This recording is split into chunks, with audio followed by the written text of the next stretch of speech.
les amis, bienvenue sur Fafamania. Aujourd'hui, je vais vous parler de comment commencer les études ici aux États-Unis. Moi, je vais prendre mon exemple, mais je sais que l'expérience de chacun est différente. Je vais prendre mon exemple et vous expliquer. Et dans les commentaires, chacun peut donner son expérience.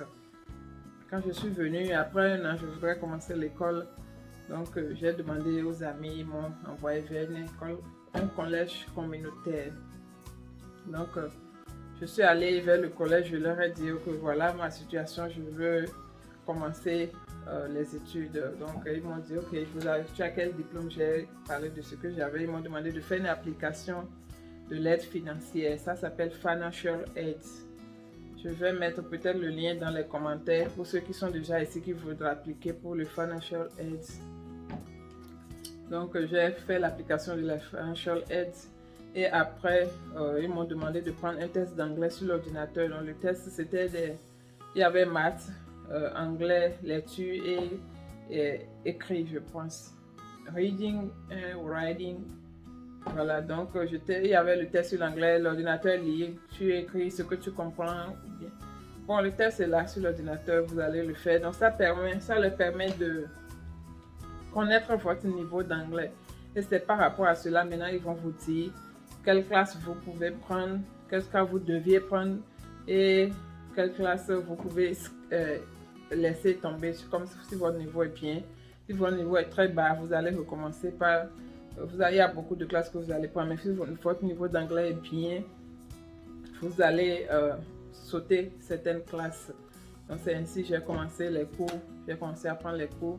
On commence d'abord par, chez moi, dans mon collège, on commence d'abord par le General Study, qui est comme l'éducation générale. Donc, on faisait le reading, writing, speech, des cours de grammaire, d'orthographe, des trucs comme ça, de lecture, de dissertation et tout. Donc, après ces cours, maintenant, tu peux décider quelle filière tu vas faire, construction, n'importe quel domaine que tu veux. Si ton collège a ce domaine, tu peux le faire. Donc, c'est un peu comme ça. Mais il faut savoir que j'avais déjà le bac. Donc, ça m'a permis d'aller directement au collège. Si vous n'aviez pas le bac, vous allez devoir faire un GED qui représente comme le bac ici. Le bac, c'est vrai que c'est le high school, mais si ton âge a dépassé, tu ne peux pas aller t'asseoir sur le banc. Donc, tu vas faire le GED. Le GED, tu peux le faire en ligne ou bien en classe et tout ça pour avoir comme l'équivalent du bac. Maintenant, pour pouvoir prendre les cours au collège. Donc, voilà un peu. Mais comme je l'ai dit, l'expérience de chaque état diffère. Donc, vous pouvez, si tu travailles, tu peux prendre 2 ou 3 cours par trimestre. C'est pas trimestre, on appelle quarter. Le quarter, c'est comme 3 mois. Donc, tu peux prendre 1 ou 2 cours par quarter. Ce qui se passe dans mon collège, dans d'autres écoles, c'est pas semestre. Donc, ça diffère, comme je vous l'ai dit. Renseignez-vous dans quel état vous êtes, comment les cours, ça se passe, quel collège, comment ça se passe. Mais c'est très important d'appliquer pour le Financial Aid avant de commencer les cours, d'avoir les résultats du Financial Aid. Sinon, vous allez devoir sortir l'argent de votre poche pour payer.